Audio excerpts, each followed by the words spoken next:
to a Thursday edition of the First Things First podcast. I'm your host, Jenna Wolfe. Catch us Monday through Friday, 6:30 a.m. Eastern on FS1. Subscribe to the podcast on Apple Podcasts. Tell us what you think and leave us a review. Time now to bring in Nick and the Hall of Famer Cris Carter.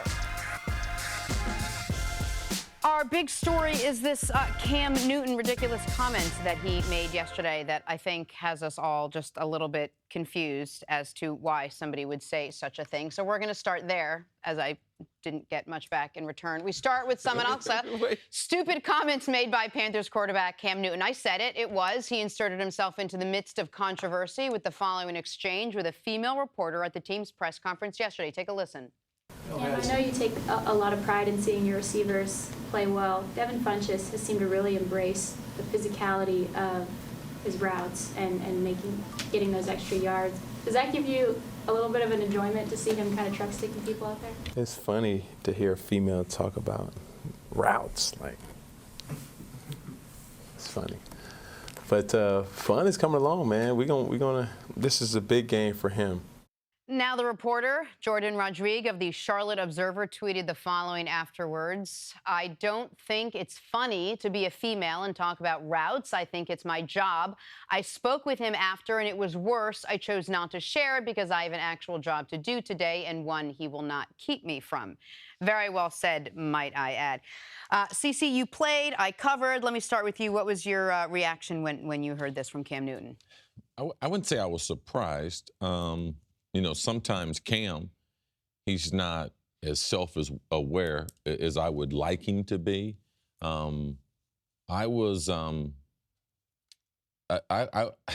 little shocked that even after the smile and the smirk, you know, because Cam can be very charismatic, I was surprised that he followed it up with, wow. Like, I thought he was going to say, wow, it's amazing that we have smart women asking good questions about the game that I love.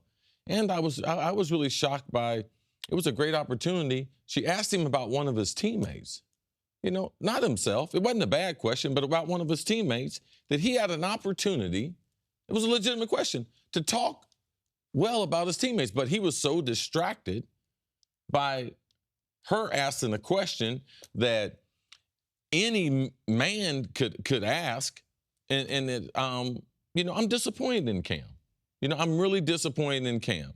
Last week, Cam had a great week because he finally got into the Cap fight, realizing that Cap and what he had sacrificed, like, he was really not only self-aware, but aware of what's going on in America. Socially aware. Yeah, and realizing that there's some things out there that are bigger than him.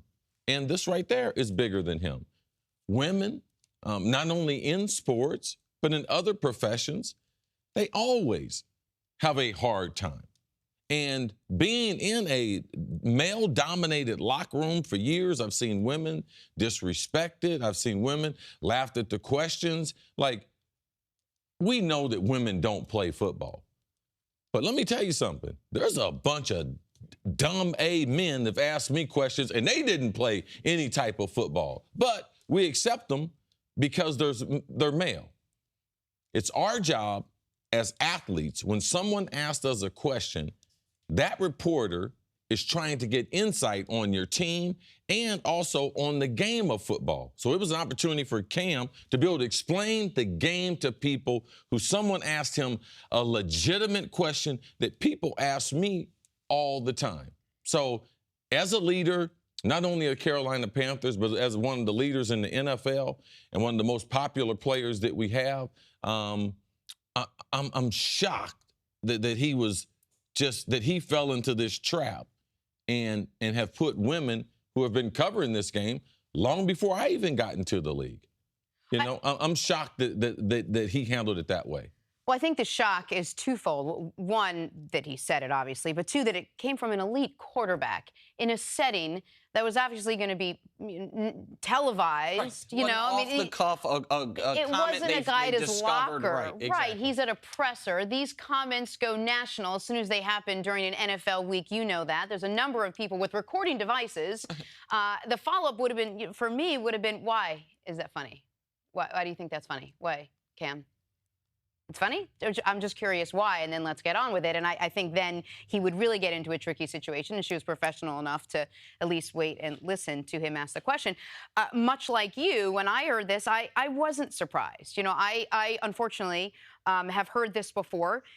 Perhaps not to the extent of it's right in your face and I'm just going to say it right to you, but I have asked questions that athletes have scoffed at and have blown off or have smirked. Jenna, can you remind people before you were on the show and before you were on the Today Show what you did? Because I think a lot of people Of course. Look, I spent 12 years as a local reporter, and a local reporter doesn't spend time at the anchor desk. A local reporter is in locker rooms and clubhouses and on the field and at locker rooms and running on the field asking players questions. And so I have spent my fair share of time, you know, trying to get to the same answers that my male colleagues have been trying to. And when I first started, it was 1998, and I think I was at the second or the third wave of women that were coming in. There weren't a lot of women in locker rooms. No.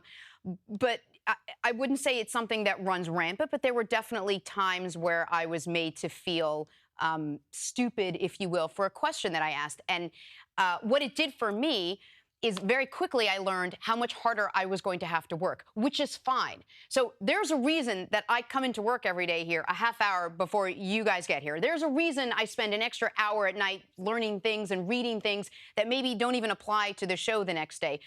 There's a very small margin of error for women when it comes to this kind of stuff. I make a mistake and it is highlighted, rightfully or wrongfully. You know, someone like CC makes a mistake, it's quickly corrected, we move on, no one even thinks about it again. Now, you know, you never played football, but it's seemingly okay for you to make a mistake. I never played football, and I think if I make a mistake, I hear about it on social media, I hear about it in other places, and I think that's the most unfortunate part, is that the margin of error is so small when we make a mistake. And she didn't make a mistake.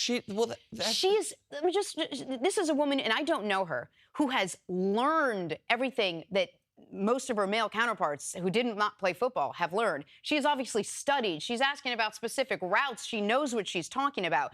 So to ask a question like that and then to receive an answer is disabling. And Jenna, they were factual. They were factual. Funchess is playing well. Yes. He is catching the ball better. He is getting yards after the catch. I went back after this. I wasn't streaming the Panthers Cam Newton press conference. But after this, I went back and watched the whole thing. That was the single best football question that was asked at that press conference. Without a doubt. Like, there's a lot of, how big of a game is this? You know, emotionally. Talk about what the Patriots win meant for you. A lot of that stuff that is just par for the course for these press conferences. And Jenna, you raised a very important point, which is I am given an authority to talk about all sports purely because I'm on television and I'm a male.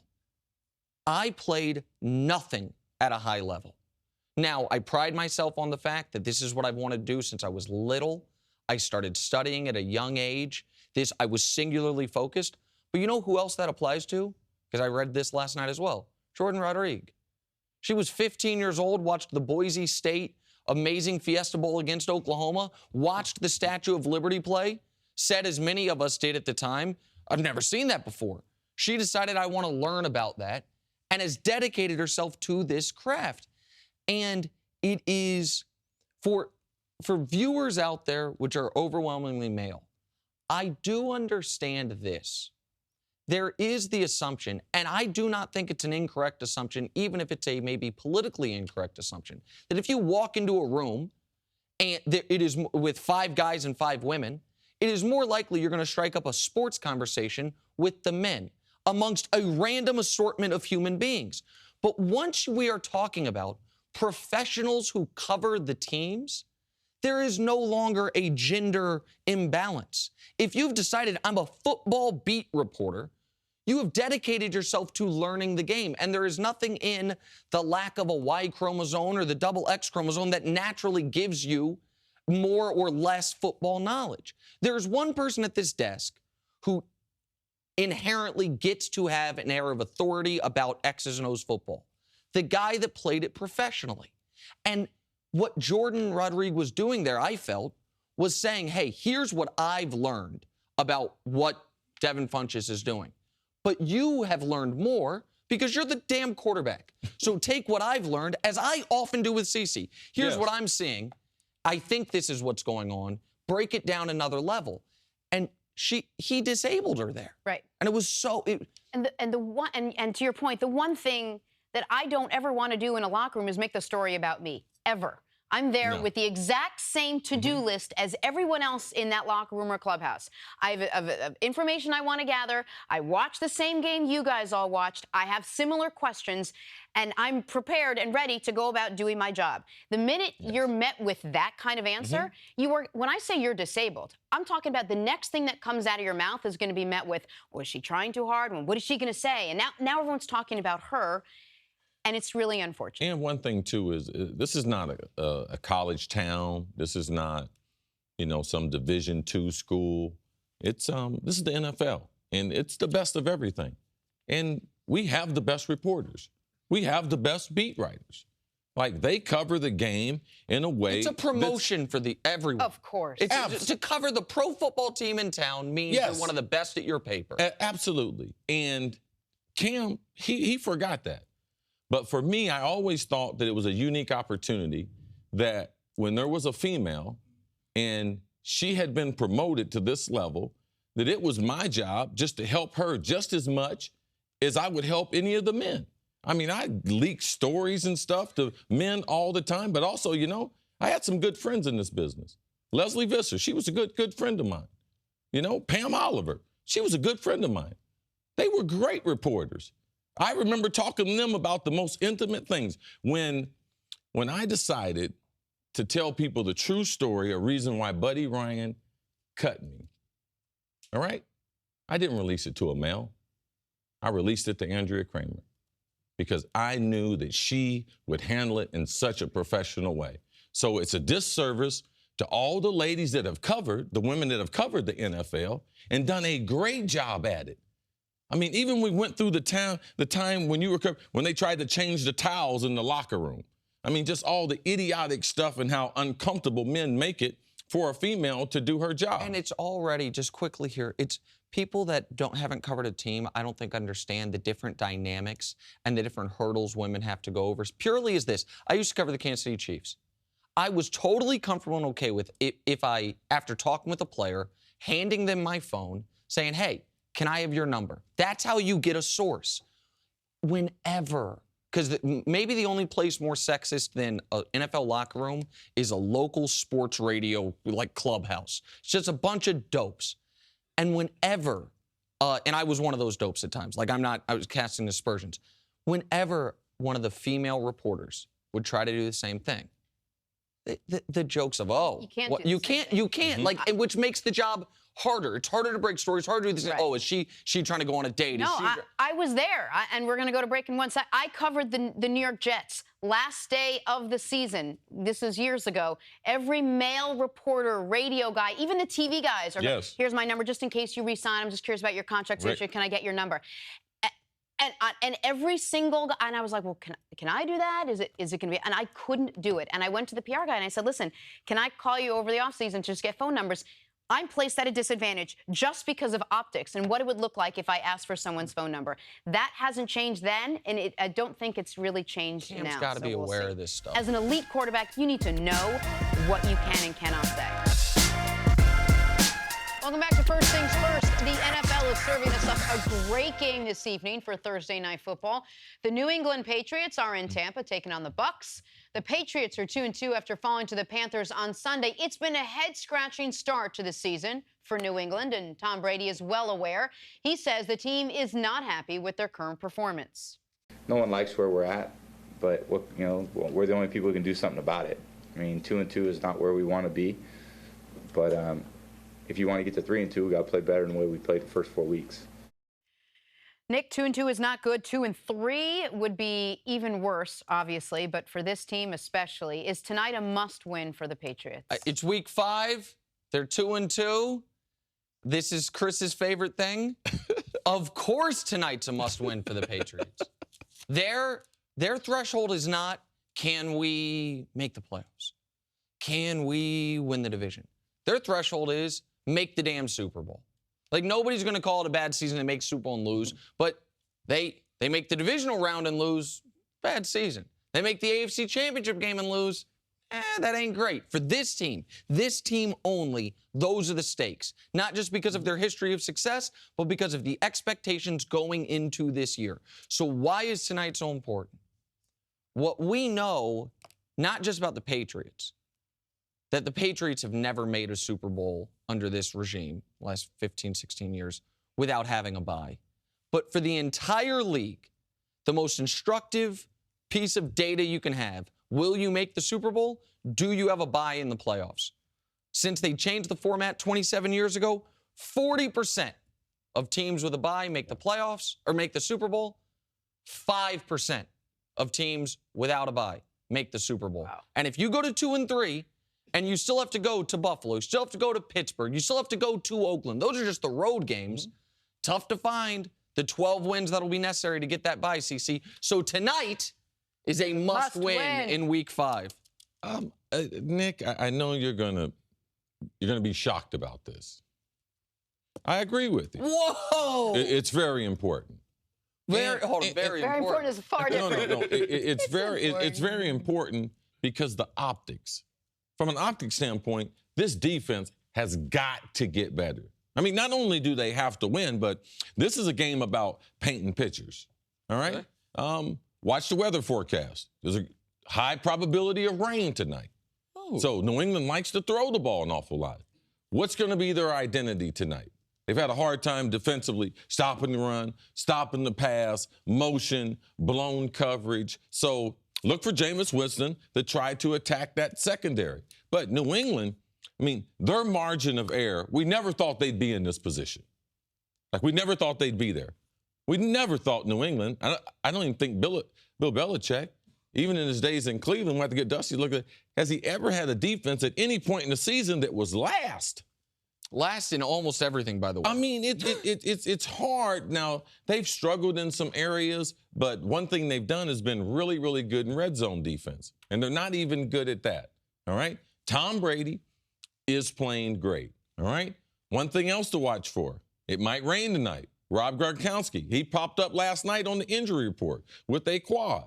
Now, that's kind of odd because he wasn't on the injury report. And then now, the night before the game, something must have happened in a very, very short week. So if he's limping, it's a muddy field.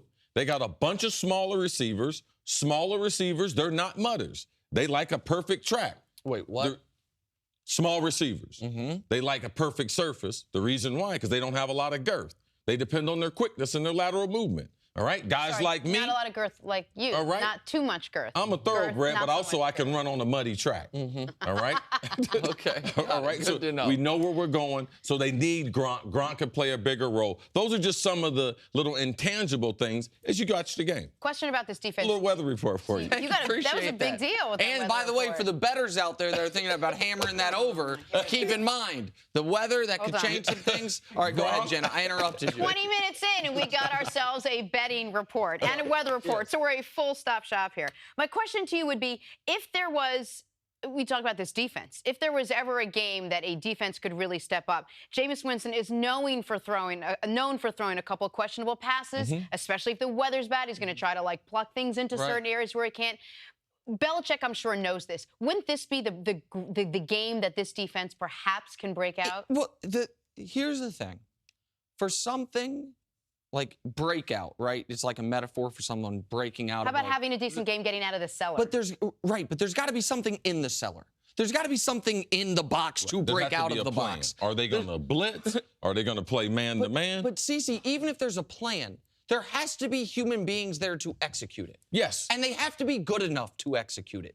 I don't look at this defense as if it is a potentially good defense that is just woefully underperformed.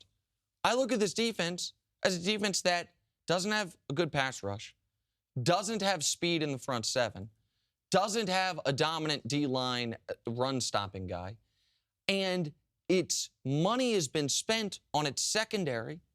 But no matter, you could have Deion Sanders on one side, Darrelle Revis on the other. You could have Rod Woodson patrolling its safety. If they got to cover for 6 or 7 seconds, it doesn't matter. So if they can break out, Jenna, I agree with you. This would be the night. I just don't know that they can. Yeah, this is what I've been looking at, because you talk about personnel.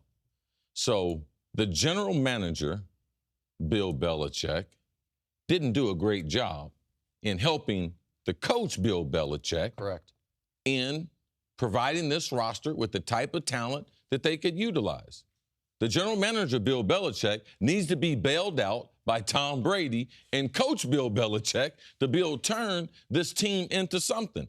They don't have a lot of team speed. Stephon Gilmore, who they paid a lot of money, is not able to do the things that they thought he would be able to do. and they saw him twice a year. They should have known what he could or couldn't do when he was in Buffalo. Yeah, well, so Bill Belichick, the coach, he's got to be able to try to help the mistake that the general manager, Bill Belichick, made in collecting this roster. Right now, Bill Belichick's a little confused. Coming up, which Hall of Famer? He knows. He knows which one he's got to be talking. They're both talking to each other tonight.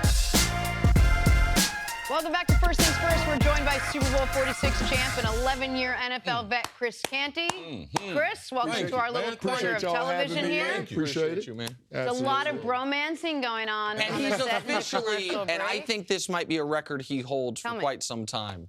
The biggest person we've ever had on set. I wish it was appropriate for you to 6'7" and some stand up. change. Well, it helped out in my former line of work, being a big guy, playing defensive tackle over a decade in the National Think Football about what League. 6'7" looks like. Yeah. We don't have to. We're looking. If I was smarter, I would have played for the Knicks. More Guaranteed contract. We finally have someone here that makes this guy look a little smaller than. Sorry, I didn't mean I like it. Glad to have you. All right, Chris, let's get started with some football. The Cowboys and Packers face each other this Sunday. It is must-watch football. The Cowboys have dropped 2 of their last 3 games, including a loss at home to the Rams last week. But according to running back Ezekiel Elliott, there is no need to worry. We're taking a little bit longer to progress this year, and I really don't think it's a bad thing. You know, you'd rather be hitting your stride, you know, mid to late season than, you know, peaking early and you know, not going that, you know what I mean? So it's as long as you hit your peak, it really doesn't matter how long it takes you. You know, you could lose 6 games in this league and still go to the playoffs, and as long as you hit the stride at the right time, then you're good. So, I mean, but there's no panic in this locker room at all. So, Chris, I'll start with you. This is not a must-win game for the Dallas at all. This is a big statement game should they beat a team like the Packers, a team who would be great for them, the state in which they're in right now, for them to get a win with this. What do you think about this game coming up? Well, it's not a must-win game, but it's one of those can't-lose games. I think the Dallas Cowboys offense can figure it out. I think they will figure it out, but they've got to get back to the formula that they used last year to get 13 wins, which is being able to run the football, not turning the football over, taking care of the rock, and controlling time of possession. This team right now is at the bottom of the league. They're 23rd in the league in time of possession. Last year, they were 2nd. So they got to be able to control time of possession. Why is that important? Because their defense can't stop a nosebleed. So their defense is the running game, being able to control the line of scrimmage, allowing Ezekiel Elliott to put together and sustain drives, being able to convert on 3rd down situations. That's the key for the Dallas Cowboys football team in order to have success. Now, they got back to that formula last week against the Los Angeles Rams, but turnovers, again, when you have Dak Prescott throwing interceptions, that's not their formula. He had 4 interceptions of all of last year. He's already got 3 through 4 games. So you got to take care of the rock, got to be able to run the rock, control time and possession. Now, Chris, the one thing that I haven't heard I've heard people criticize Jason Garrett. I've heard them criticize Dak, Zeke, of course. People have been on Dez. I have not heard one person criticize Dallas's offensive line. Now, we know in the NFL, the longer you play, eventually people get a book or a game plan on you. Is it possible? I know they got a great offensive line. Is it possible that the NFL has a book on that offensive line now, in that they can run the ball, but they can't dominate the way they did last season? Well, they don't feel like they're as dominant as they were last year, and they're not getting the production consistently out of the run game that they got last year. Now, I think Tyron Smith has regressed a little bit, but in terms of personnel, in terms of talent, and in terms of guys man for man being able to line up and execute their assignment and block the guy in front of them, I don't think you're going to find a better offensive line. But they've got to put it together. It's about collectively those 5 guys being on the same page. Now, remember, Doug Free's not in that lineup and Ronald Leary's not in that lineup. So there's two new starters, so it's a little bit of an adjustment. And people, I'm glad you brought up Doug Free, because last year a lot of people thought, it's a great offensive line with an okay right tackle. And people just assume Lyle Collins, a guy that was projected as potential top 50 50 pick when he was coming out of college. There was some controversy surrounding him. They thought there might be legal issues, so he ended up falling all the way to the bottom of the draft, or undrafted, I think, actually, Yes. Lyle Collins. They're like, oh, this is going to be an upgrade at right tackle. It has not yet, to this point, been an upgrade at right tackle. But as far as is the game a must-win for the Cowboys? This game can tell you a lot about who this team actually is. And I say that because, Chris, you always make the point, analysts put too much stock in who a team was last year. That it's a new season every year and there's not a carryover and that you got to disregard what happened last year. Well, right now, through 4 games, the Cowboys are a team that beats bad teams and loses to good teams. They beat the Giants. The Giants, especially the first game without Odell, that's a bad team, at least then, might still be. They're 0-4. They beat Arizona. Arizona has 2 wins this year, both in overtime, both against awful football teams. Arizona's not a good team. Then they played the Rams, though. Rams look like a good team. They got beat soundly. They played Denver. Denver's a really good team. They got beat soundly. We know Green Bay is a good football team. Any team with Aaron Rodgers is going to be a good football team. So if the Cowboys win this game, it's like, okay, got it. Like, 3-2 is you'd take it. You'd rather be 4-1. But if they lose, you start saying, okay, like, when are the Cowboys going to win one of these tough games as opposed to just winning? Because the week after this, they got San Francisco. Yeah, they'll beat San Francisco, but they're going to be the team they want to be, they got to beat these types of teams that are supposed to be their caliber or above. No, you're right, but I think the Dallas Cowboys defensively are going to be a little bit better against teams that are one-dimensional. If you look at the Denver Broncos, they can throw it and they can run it. So if you look at the teams that they've beaten, Arizona and, Arizona those teams, and the Giants. And the Giants without those Odell. teams are one-dimensional. So that's what I'm saying. They can't run the football. So if you look at what the Dallas Cowboys do best on defense, they got 3 or 4 amigos that can get after the quarterback. You're going to get David Irving back. That should help. You've got Malik Collins. You got Tyrone Crawford. And, of course, DeMarcus Lawrence, who's playing at a Pro Bowl level. So if Green Bay doesn't have Ty Montgomery, if they don't have those offensive tackles in place, it could be a long day for Aaron Rodgers down there in Dallas. Can we get back to the Cowboys just for a second? You talked about the biggest difference between last year and this year would be the Cowboys wanting to really hone in on their time of possession, and they need to. But no one has been able to really explain to me all the fundamentals are in place, all the pieces are still in place, the offensive line hasn't really changed. For the most part, the team looks exactly like it did last year. What has been the difference? Because last year they had a pretty easy go with the similar teams that they're playing this year. What's been the big difference this year? Well, they've had the distractions with what's going on with Ezekiel Elliott, and there tends to be a little bit of complacency when you talk about young players having success in this league. So you have Dak Prescott have the campaign he did as a rookie. You have Ezekiel Elliott being the league's leading rusher as a rookie. So you tend to think that you're just going to pick up where you left off. Do you think they did that? Was there a sense of complacency? I think there's a part of that. I think that's a small piece of it. But again, it goes back to the offensive line with the Dallas Cowboys. Once this group gets on track, those 5 guys on the same page, I think you'll start to see more production in the running game, and their formula for success, which they utilized last year, will come back into play. This team will be a lot better. They haven't figured it out through the first quarter of the season, but you don't have to be at your best in the first quarter of the season. As long as they keep working and trying to put it together, I think when we get to Thanksgiving and we get to December football, this team will be right there. Chris, real quick, would you pick Dallas to be the favorite to come in the NFC East?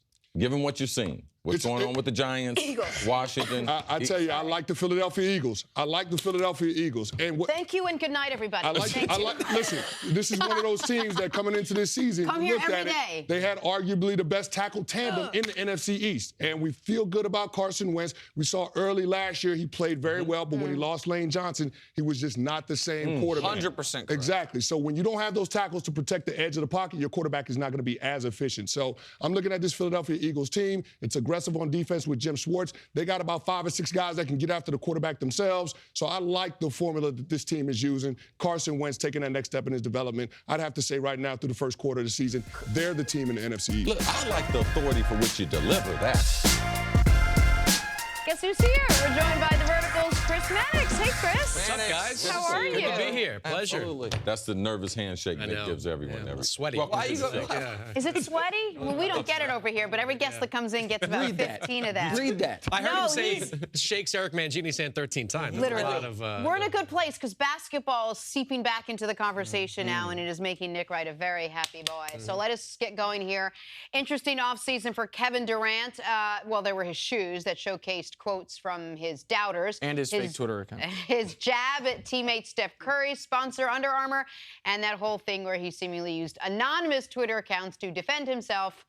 on social media. Cris, you reported that Warriors players and officials were bewildered that KD is still addressing his past instead of focusing on the future. Do you still think and believe that to be the case at this point, now that the season's underway? I certainly think that they are still a little bit perplexed by all this. Now, does it bleed into the locker room, bleed into the season right now? No. I think everybody in Golden State is on the same page. But from players to coaches to executives, they couldn't really understand why KD kept looking back. And look, I'm sure there are players that have had worse off seasons coming off a championship, but Kevin Durant had one of the worst off seasons post-championship that I can remember. He's still thinking about the Twitter mentions and people going at him. He's battling with Steph Curry over sneaker stuff. It was just all around goofy. But from what I was told, when everybody showed up for training camp, Draymond Green goofing on him really diffused a lot of that stuff. Draymond Green sort of going at him and saying, like, do you have a ghost account? Why would you tweet stuff like that?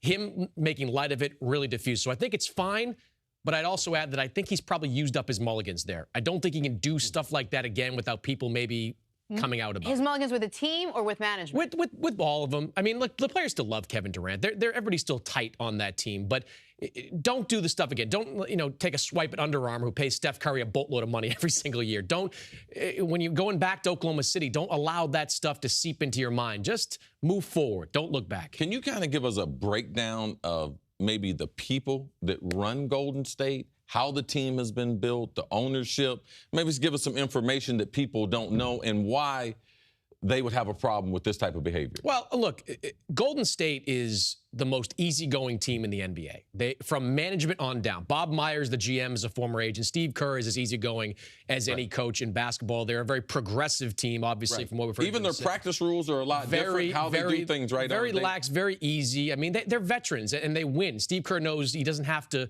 whip them into shape every single game. This is why they just don't want distractions. And this seemed to be a distraction right from the start. But everything I'm told now, they're good. Everything's fine. Everybody's kind of moved forward. But if it happens again, there might be a little bit more to say. Okay, so everyone's moved forward, but I have not. So I want to stay on this for a moment. So Why you mentioned there are two parts of KD's offseason that to me are the most confusing or the most worrisome, I guess. One is that they did win. If this was the offseason, let's say their season ended the way LeBron's first one in Miami did. Not only with a loss, but with KD being the primary reason for the loss. Like that's the biggest black mark, the only black mark on LeBron's resume is that finals against Dallas where he melted down. Yep. And if he would have had real questions, should I have come here? Did I make the right decision? That would have made sense. Durant's ended the exact opposite. Not only they won, he was the primary reason they won. And the other part of it, and maybe this sounds silly, fake Twitter accounts are foolish. However, there are certain things Kevin Durant can't say. He can't tell someone, you know what, go bleep yourself, I'm rich. Like, he can't bark back the way a regular person could. So if he had fake accounts just so he could blow off some steam to bark back at people, but the fake accounts were engaged in relitigating his decision. Listen, but other than Russ, the teammates weren't good, and he didn't like Billy Donovan and the organization.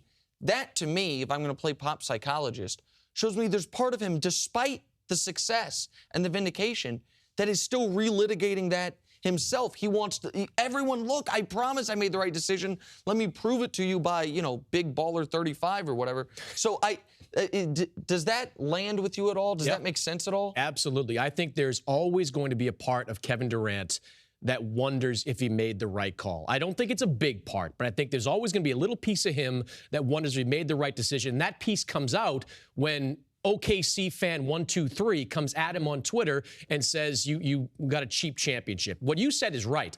He was the reason they won the finals. They don't beat Cleveland if Kevin Durant is not there. Cleveland played some of the best basketball I've ever seen the Cavaliers play in the last 3 games of that series, and they lost, and they got beat in that series. Kevin Durant, if he didn't hurt his knee, would have been top 3-4 MVP, might have even won it because of how he was playing up until that point. But there's always going to be this little piece of Kevin Durant. When he tweeted that stuff, the reason I knew it wasn't somebody else tweeting for him, that stuff is all what he believes. That stuff is true. Billy Donovan, there were issues last year in terms of accountability when it came to Russell Westbrook. There was a feeling, I think, in Durant's camp that Scott Brooks held Russell Westbrook a little bit more accountable, and Billy Donovan didn't do that. And the teammate stuff, look, we get it. I mean, Andre Roberson doesn't make shots. Steven Adams, a young player.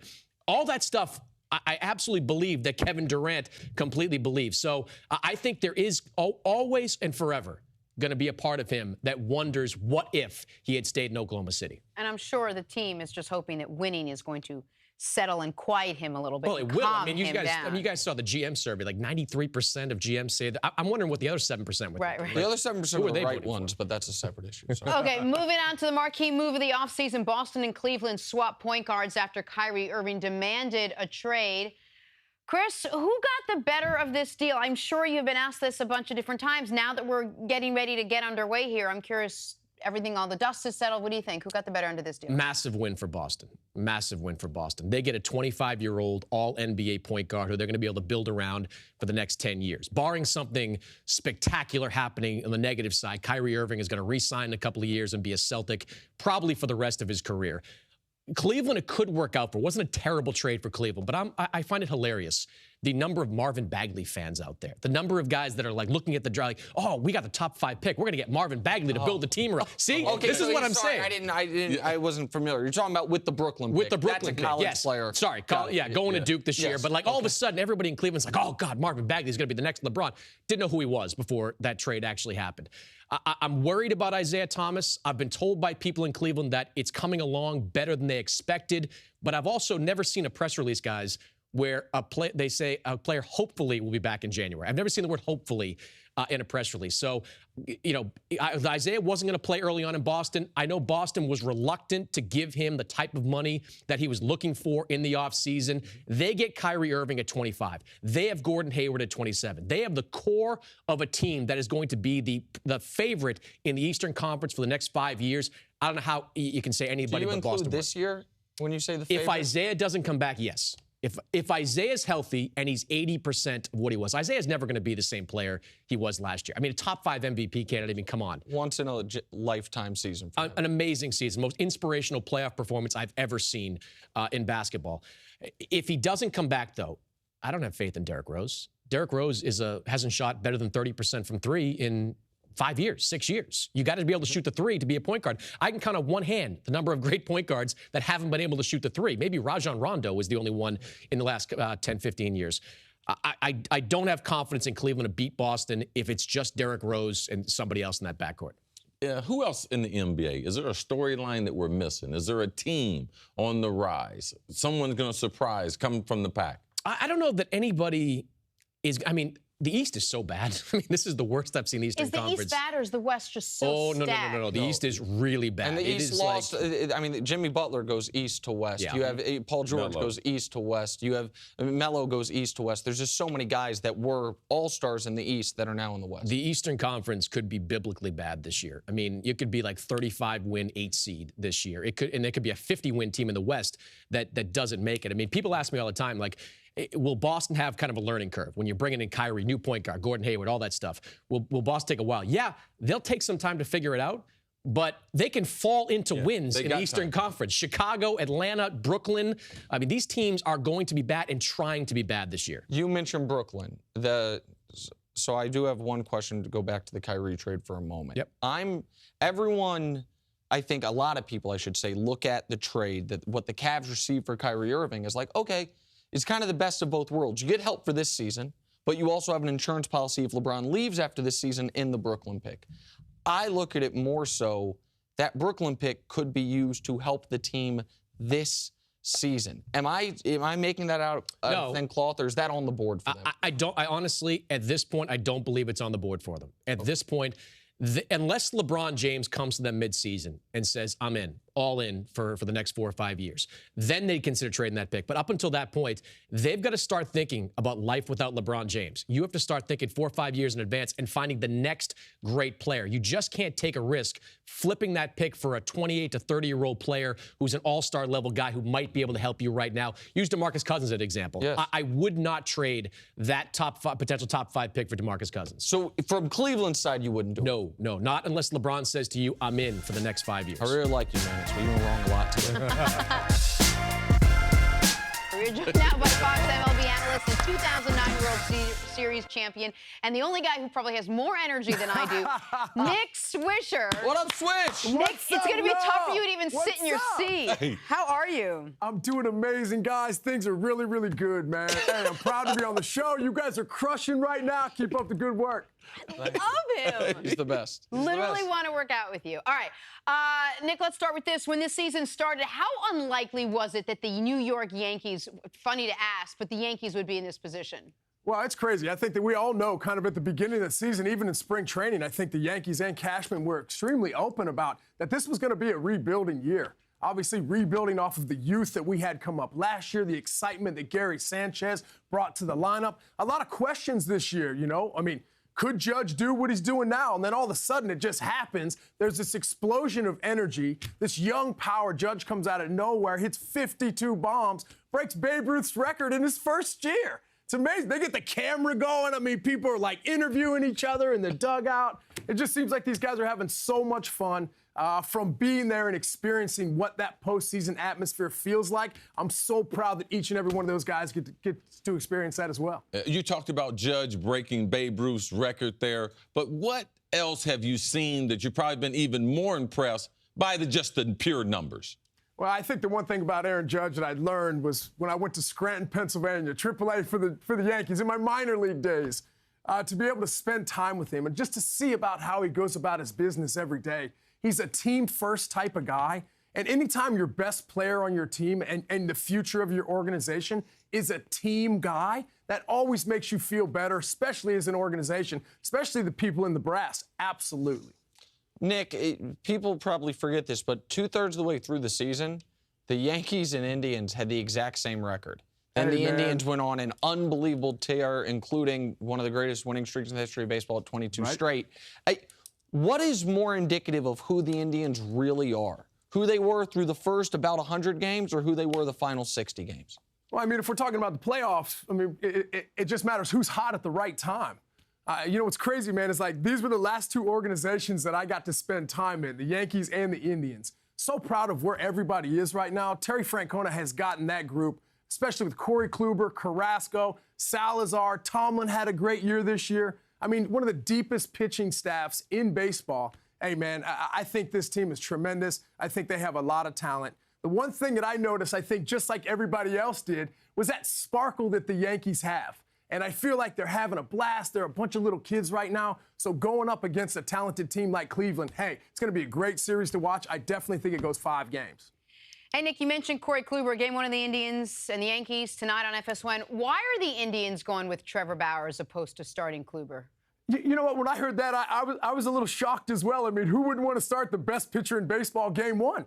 Whoever wins game 1 usually wins 71% of the series. In a short series, game 1 is a huge game. But I did a little research, made a few phone calls, found out, hey, wants to keep Kluber on that regular 5-day schedule that he has. Hey, Trevor Bauer starting game 1 hasn't been bad. 17-9 on the season. He's a great guy, man. He's really, really matured. But also think about it this way. Terry Francona said, you don't plan on losing, but if you do lose game 1, you have your ace ready for game 2. Kluber's situation, he will be ready to go game 2 and game 5 if necessary. I think it's a great idea. I think if you keep him happy, that's all you're really trying to do. He's got tremendous stuff, but I guess we'll have to wait to game 2 to see it. All right, moving on to the other American League series. Red Sox and Astros kick off their series early this afternoon, very early for you out west. Do the Red Sox flatly have enough pitching to deal with the Astros offense? Yeah, I think so. I think if you look at it this way, I think it's set up to, you've got Chris Sale, one of the best pitchers in the game, number 1 or number 2 in the AL Cy Young race. You've got Pomeranz pitching game 2. He's been tremendous here in September. And then you've got your question mark in Porcello. Wins the Cy Young last year. He hasn't exactly had the best year this year. I'm telling you what, man, the Houston Astros are exciting. They're electric. They can steal bases. They can hit home runs. They can put the ball in play when they need to. They play great defense. Man, I'm telling you, I think also with everything that's happened just in Houston in general, these guys are playing with heavy hearts. This means something not only for them, but for the city as well. Let's switch over to the National League. Swish, the Cubbies versus the Nationals. A lot of questions with Bryce Harper's only played 5 games since the injury. Right. Which Bryce Harper will we see? The dominant player or a questionable, limpy, gimpy player? I mean, I hope not the limpy, gimpy player, man. I mean, we need Bryce Harper awesome. And the Washington Nationals need Bryce Harper awesome, especially if they plan on going anything past the NLDS. Hey, listen, this is an organization that has never won a playoff series. Guys, this is humongous. By the way, and for the record, kudos to Bryce Harper for even coming back from that injury. Baseball is a game that takes a little bit of time to get your timing back. When you're facing 100 miles an hour on an everyday basis, it's easy to get into that rhythm of seeing pitches. But when you get to miss a significant amount of time, to come back in such a short amount of time is a hard thing to do. Hey, your guess is as good as mine on which Bryce is going to show up. Nick, the Nationals are playing the Cubs. We all remember the Cubs winning their first World Series since 1908 last season. If the Cubs were to repeat, what do you want to see from them? What would be the reason why? Well, I think we've got an opportunity to see the Chicago Cubs that we all know and love here in the last month of September. Obviously, Cleveland Indians, Chicago Cubs, 2 best second-half records in baseball. There's no shock to that. These guys have a plan. They know exactly what they need to do. In the first half, a bunch of guys weren't playing well. Second half, guys like Bryant showed up, Rizzo having an MVP-type season. Schwarber hits 30 bombs. So it's like these guys are feeling so good. That series that they had against St. Louis in that playoff atmosphere, when they needed to win to clinch the division, they came out and did exactly what they needed to do. Guys, this is a very, very talented team. I'm so excited about this postseason because it's not just one team that has the opportunity to win. There are so many great teams going up against each other and a lot of firsts for some teams. Nick, one team we haven't talked about is the Dodgers, who about 110 games into the season look like they might be the greatest team regular season ever. They obviously stumbled down the stretch, but they didn't much matter for them as far as playoff positioning. The Dodgers have a guy who I believe is in the argument for the greatest 5-year pitching stretch in the history of baseball, Clayton Kershaw. But about that is, though, his playoff performances. What Clayton Kershaw do you expect to see, and do you buy into the narrative that Clayton Kershaw is a different pitcher in the postseason, or do you think he's just been unlucky? You know what, man? I'm that type of guy. If I got Clayton Kershaw on the mound for me, I'm feeling really, really good. I mean, this guy has struggled in the postseason. I mean, what? He's 4-7 with a 4.5 in the postseason in his career. Maybe he's running into some bad luck. He hung a few breaking balls. The St. Louis Cardinals got him a few years ago. I think when this guy takes the mound, his passion, his just overall demeanor on the mound, I feel good about that, man. I think he's one of the most dominant pitchers in baseball, and in my opinion, good pitching always beats good hitting. Yet this 2017 postseason has been crazy. 30 hits last night. I mean, 19 runs. I mean, it's crazy what's going to happen, but I expect Clayton to go out there, do what he needs to do for his team, especially against a hot team like the Arizona Diamondbacks. Nick, it is time to take all that energy and put it out on a limb and tell us who you think is going to win all of it this year. Oh, man, you're going to put me on the spot like that? You're right on the spot, my friend. What? Being on this side of the world, it's so difficult because you have to make a choice. You can't just sit on the fence. I think if it was up to me right now, I think for me, I'm going to go with the most talented, deepest lineup that I think is in the big leagues right now, and that's the Cleveland Indians. I think they have what it takes. I think they're going to break that curse. John Adams been banging on that drum for years. Nothing's happened. You know, I think it's going to turn for them. The city needs that, especially with everything that's going there. There's been a big explosion. Super excited just for everyone to get that opportunity, and we'll see what happens. The world needs more people like Nick Nick Swisher. Man, I mean, you guys are amazing. Thank you. See if you can get more sleep next time or something. I don't know. Something to just break you out of your shell a little bit. To Emmy and Sailor and Joe, I miss you guys. I'll see you soon. You got it. Nick, thank you so much for being with us this morning. You got it, y'all. See you.